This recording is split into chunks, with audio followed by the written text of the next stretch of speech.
selamat datang kembali di channel Safiani. Hari ini hari ke-28. Aku akan menjawab pertanyaan mengenai Bimba AIWO interview.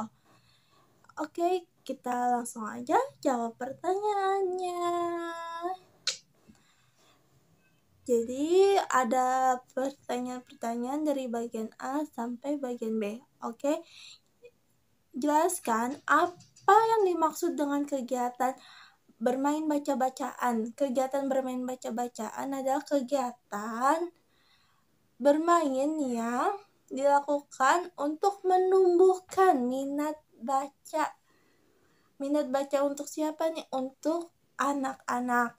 Jadi kegiatan bermain baca-bacaan itu untuk menumbuhkan minat bacanya, agar anak paham juga tentang baca-bacaan, agar anak juga nih mengerti yang namanya itu membaca. Terus jelaskan kegiatan apa yang termasuk dalam bermain baca-bacaan. Kegiatan yang termasuk dalam bermain baca-bacaan itu contohnya kayak modul baca, modul yang dikuasai anak, terus bercerita kayak gitu kan.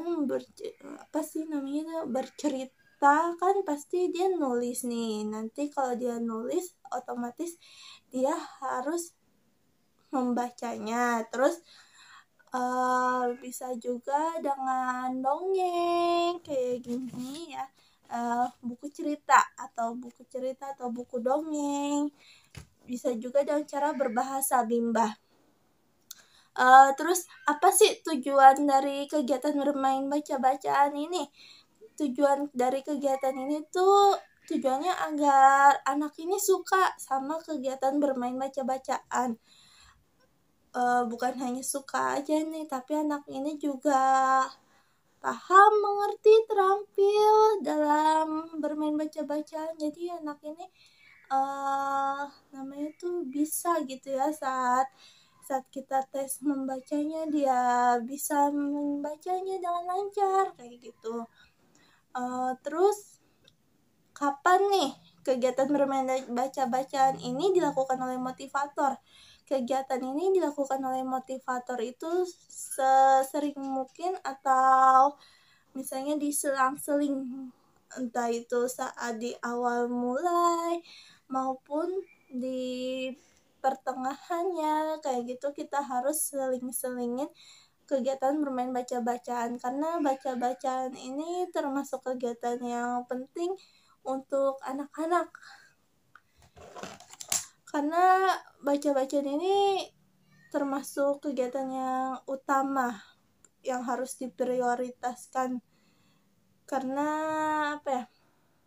Karena kalau anak ini nggak bisa baca, anak ini kayak nggak mengerti nih, dia lagi ngapain sih sama modulnya atau sama tiketnya kayak gitu. Oke, terus mengapa kegiatan bermain baca-bacaan menjadi kegiatan prioritas utama yang harus dilakukan oleh motivator? Mengapa ya? Karena kegiatan baca-bacaan ini balik lagi ke seperti yang dijelaskan tadi. Karena kegiatan bermain baca-bacaan ini termasuk kegiatan yang penting. Karena di beberapa tiket ini kan, tiket-tiket yang diajarkan ini banyak sekali huruf yang harus dibaca, bukan hanya kayak dilihat saja ya kayak gitu. Pasti kan harus dibaca. Kalau nggak dibaca pasti anak ini nggak ngerti. Terus anak ini jadi kayak nggak paham nih, anak ini juga jadi nggak terampil nih kayak bacanya gitu kan. Jadi nggak ngerti motivatornya ngomong apa, hurufnya kayak gimana, dia jadi nggak ngerti. Terus dia jadi nggak ngerti kalau misalnya pergi kemana-mana kayak gitu kan, nanti malah jadi salah jalan istilahnya kayak gitu. Harusnya dia bisa bacanya nih arahnya kemana, lokasinya di mana, jadi dia malah salah arah kayak gitu ya. Memang ini baca-bacanya ini penting banget, entah itu dia berada di manapun ya, ataupun saat dia membaca buku, koran, atau maupun media lainnya. Makanya tuh ini kegiatan bermain ini, baca-bacaan ini menjadi prioritas utama. Karena memang sangat dibutuhkan untuk murid-murid. Terus apa yang harus dievaluasi oleh motivator ketika anak bermain baca-bacaan? Yang harus dievaluasi ini, kita ini harus ngeliat nih ekspresi anak ini kayak suka nggak sih sama baca-bacaan. Kan biasanya anak ini ada yang sedikit nggak suka ya namanya baca-bacaan, kayak males aku baca, ngapain sih baca gitu kan aku bisa dengerin lewat HP atau lewat laptop, apa lewat media perekam lainnya kayak gitu kan. Itu mesti benar-benar kita kayak jelasin atau kayak kita arahin gitu kan. Oh ini kayak gini loh nak, baca-bacaan itu sangat kamu benar-benar butuhin Nana. Nanti kalau misalnya kamu mau jalan kemana, kamu jadi nggak perlu tanya lagi, jadi kamu bisa membaca petanya kayak gitu misalnya ya. Kita harus lihat ekspresinya, harus lihat dia tuh antusias, semangat apa senengnya kayak gitu.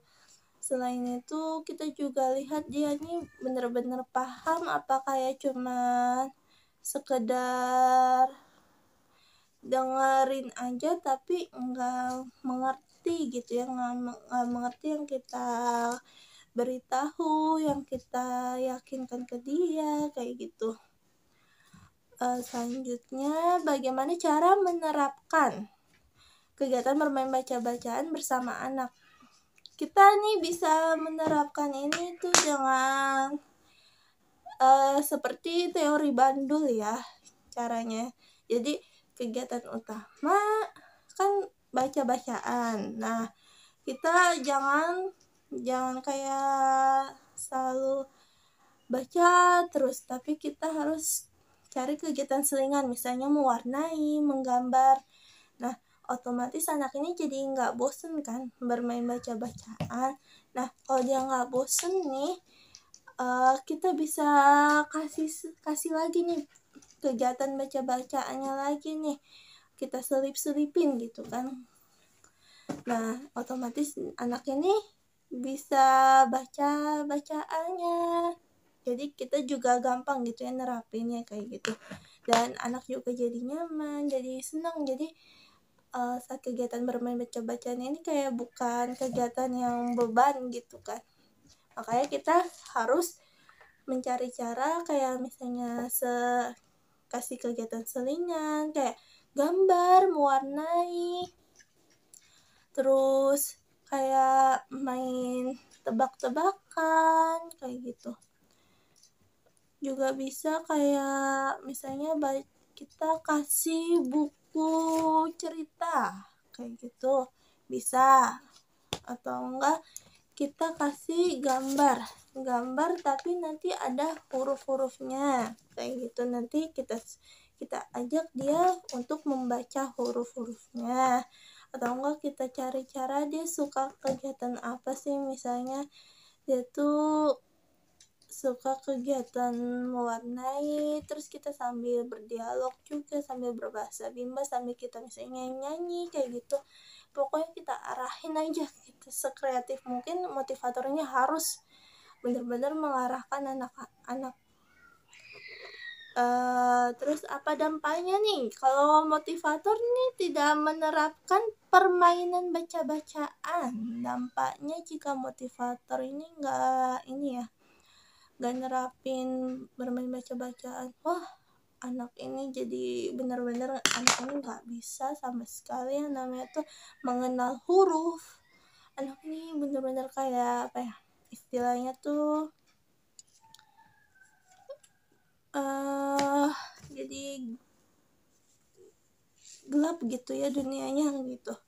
Kalau kalau kita kan kalau misalnya udah bisa baca kan kayak kita terang banget nih kita ngeliat dunia kayak istilahnya gitu, kayak saat kita nggak bisa ngeliat itu kan pasti mata tertutup kan. Nah istilahnya kayak gitu tuh, kalau misalnya kita nggak bisa baca berarti kita bener-bener aduh gelap banget nih, kita nggak bener-bener aduh mau kita megang ini kita nggak bisa bacanya, kayak bingung gitu kan, apa sih ini kayak gitu kan, kayak jadinya kondisinya tuh menyusahkan diri sendiri. Nah itu tuh dampaknya, jadi susah untuk membaca sesuatu, jadi kita kurang pengetahuannya, jadi kayak gitu ya, kita nggak bisa ngapa-ngapain karena kan sesuatunya pasti ada prosedurnya kan, kayak ada step-step tahap-tahapannya yang harus kayak kita baca dulu, kayak misalnya mau masak kaya kan kita harus baca resepnya kayak gitu kan, kayak nggak hanya kita dengarkan aja kan, mungkin bisa kita dengarkan tapi nggak semua hal itu bisa didengarkan secara langsung. Nah kalau udah dampaknya begitu nih anak ini jadi kurang ilmu pengetahuannya. Kalau dia udah kurang ilmu pengetahuannya, anak ini jadi tertinggal dalam pelajarannya, terus anak ini jadi bosan, anak ini jadi malas, pokoknya anak ini kayak ngerasa terbebani atau kayak gimana ya, hidupnya juga jadi nggak nyaman, jadi nggak senang, pokoknya itu dampaknya benar-benar ya kalau misalnya nggak diterapin yang namanya itu permainan baca-bacaan. Dia jadi kayak apa ya, kayak dia tuh ngerasa dunianya itu nggak bisa dia milikin kayak gitu.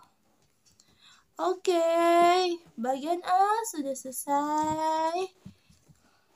Kita lanjut ke bagian B. Bagian B ini tentang teori jam bandul. Jelaskan apa yang diketahui tentang atau mengenai teori jam bandul dan contohnya. Jadi teori jam bandul ini teori bermain baca-bacaan. Kenapa sih teori jam bandul ini termasuk teori baca-bacaan ya? Karena itu termasuk kegiatan prioritas utama yang ada di teori jam bandul. Namun, teori jam bandul ini tuh harus menyelipkan kegiatan selingan. Nah, teori jam bandul ini dia seperti arah jam. Jadi misalnya nih, dia itu dari tengah dulu nih. Tengah ini prioritas utama nih. Kita harus prioritasin dulu nih yang utama nih. Yang utama itu kan baca-bacaan ya. Yang utama ini kita udah jalanin, anaknya misalnya bosen, kita harus cari kegiatan selingan, berarti ke arah kanan, jarum jam ke arah kanan, kita kasih kegiatan selingan 5 menit atau pokoknya 5 menit sekali kita harus kasih kegiatan selingan, terus jangan lupa dikasih reward ya. Udah nih kita balik lagi nih ke tengah lagi nih ke prioritas utama, yaitu yang baca-bacaan. Udah balik lagi, terus anaknya ini kayak udah capek bu kayak gitu kan. Kita kasih kegiatan selingan, misalnya mewarnai atau main tebak-tebakan kata pakai kartu kata kayak gitu kan. Kita ke arah kiri, kita kasih kegiatan selingan lagi kayak gitu ya. Jadi teori jam bandul itu seperti itu. Contohnya itu seperti tadi ya. Jadi kita misalnya nih motivator ngasih sesuatu, kegiatan baca-bacaan. Tapi ini motivator kayak ngelihat anaknya juga, misalnya dia males nih, kayak nggak suka gitu ya sama namanya tuh baca-bacaan, emang dia dari awalnya atau misalnya dari hatinya dia emang nggak suka, emang kan beda-beda ya namanya setiap anak kan, yang namanya kesukaannya. Yang nggak suka yang namanya baca-baca, kita harus cari tahu nih dia misalnya suka superhero atau dia suka sama yang namanya princess kayak gitu. Kakak suka princess apa nih, apa suka superhero apa nih? Suka Iron Man ya. Oh, Iron Man itu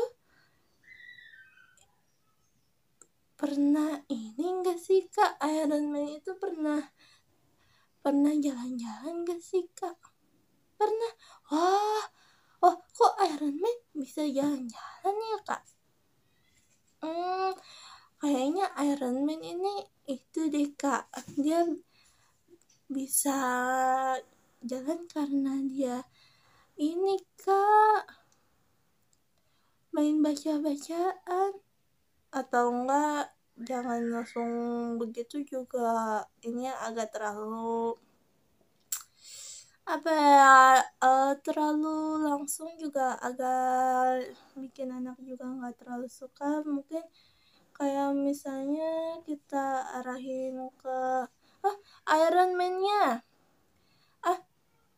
Oh Kak, Iron Man lagi megang itu, kamu aja sama kayak kakak, dia punya tiket juga loh Kak. Iya, wah boleh nih kita main bareng ya Kak, kita baca-baca bareng ya Kak sama Iron Man, gimana nih Kak? Oke? Oke, nah kalau kayak gitu kan biasanya nih anak ini jadi kayak langsung terbangun kayak gitu kan. Itu termasuk contohnya kayak gitu. Contoh teori jam bandul itu kita prioritas utamanya kan baca-bacaan. Nah, kegiatan selingannya itu mewarnai, bisa menggambar juga, bermain tebak-tebakan kayak gitu, bisa juga bermain tiket, ini cerita dongeng, bisa juga terus apa sih nih tujuan penerapan teori jam bandul ini? Tujuan penerapan teori jam bandul ini biar anak ini ngerasa nggak bosan ya. Anak ini juga ngerasa nyaman, biar anaknya juga, kalau anak udah nyaman, otomatis anak menyukai kegiatan yang ada. Entah itu membaca, entah mewarnai, menggambar, ataupun yang lainnya. Terus tujuan dari jam bandul ini kayak anak ini juga jadi ngerasa nggak terbebani ya kan. Kalau misalnya kita kasih wah baca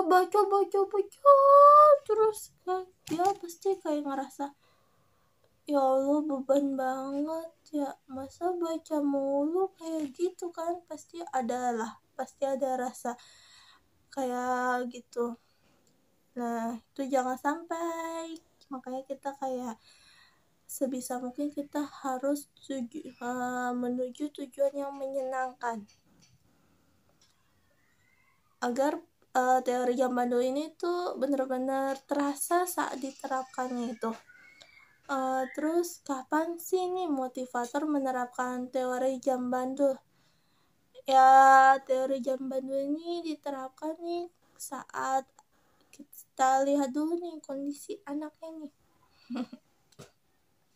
Kalau udah kondisi anaknya ini udah nggak memungkinkan ya, kayak udah nggak fokus, terus kayak udah capek kayak udah begitu tuh itu udah tanda-tanda ya. Itu udah tanda-tanda kita harus nerapin teori jam bandulnya. Bagaimana sih cara menerapkan teori jam bandul? Cara menerapkannya itu ya kita kayak harus lihat misalnya kegiatan awalnya kayak gimana dulu, terus kita kasih kegiatan selingannya. Jangan lupa juga kita kasih rewardnya biar anak juga makin semangat. Tapi kalau habis kegiatan selingan, kita langsung ke kegiatan utamanya lagi. Kalau misalnya kayak udah selesai nih kegiatan utamanya, terus anaknya kayak capek, kita kasih lagi kegiatan selingannya. Kita terapin teori jam bandul itu, pokoknya kita lihat aja kalau anaknya ini dirasa kelihatannya ekspresinya udah gak enak, apa ya namanya, kayak dia udah murung kayak gitu ya, kita harus nerapin teori jam bandulnya itu. Kita nerapinnya misalnya lewat media-media yang kita punya, misalnya kayak di Zoom. Lewat Zoom kan pasti kayak mungkin bisa ngasih materi lainnya, mungkin dia jenuh sama gambarnya apa kayak gimana, atau dia jenuh sama bacanya, kita bisa cari baca-bacaan yang lainnya yang lebih baru lagi. Jadi anak ini jadi mau untuk kembali ke prioritas utamanya, yaitu baca-bacaan. Dan kita jadi bisa nerapin teori jam bandulnya, kita lakuin kegiatan selingannya, otomatis tanpa secara langsung kita nerapin teori jam bandul. Bagaimana nih jika motivator tidak menerapkan teori jam bandul? Jadi kayak kegiatan prioritas utama terus, tapi kegiatan selingannya nggak ada sama sekali misalnya.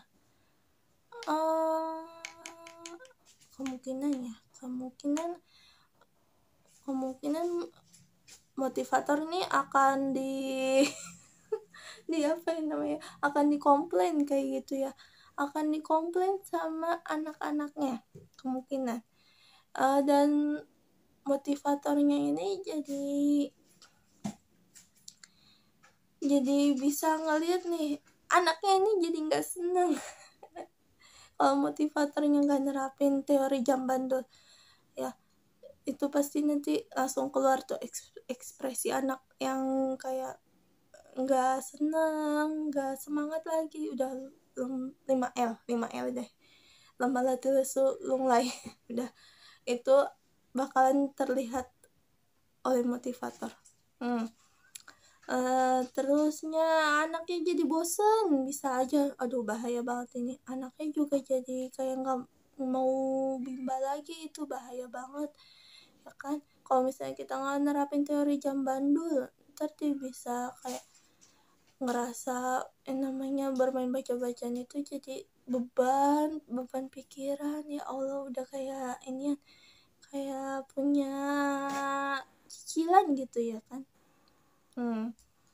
Terus apa sih dampaknya nih jika motivator tidak menerapkan teori jam bandul?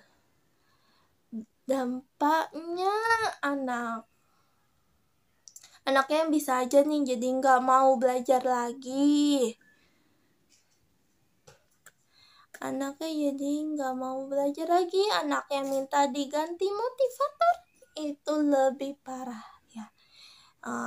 Terus anaknya jadi nggak nyaman, anaknya jadi murung, anaknya jadi membenci yang namanya pelajaran ya, ataupun kegiatan bermain tersebut. Terus nih anaknya bisa jadi dia jadi berhenti bimbanya. Itu lebih bahaya, dia jadi trauma. Kalau udah trauma dia, itu susah lagi tuh ya untuk menumbuhkan minatnya lagi tuh, bahaya banget. Terus jadi sistem sarafnya juga nanti secara nggak langsung tuh kayak tertutup gitu ya istilahnya ya, jadi nggak mau berfungsi kembali gitu kan, karena dia tuh udah kayak benci, trauma kayak gitu. Itu bahaya banget ya. Jadi kita harus nerapin teori jam bandul. Oke, bagian A dan bagian B sudah selesai. Terima kasih telah menonton video ini. Mohon maaf bila ada kata-kata yang kurang berkenan di hati, apabila ada kata yang kurang mohon dimaafkan karena ini berdasarkan observasi yang dilihat juga dan berdasarkan seperti apa yang pernah diajarkan juga ya, teori-teorinya ini seperti pada secara langsungnya juga ya.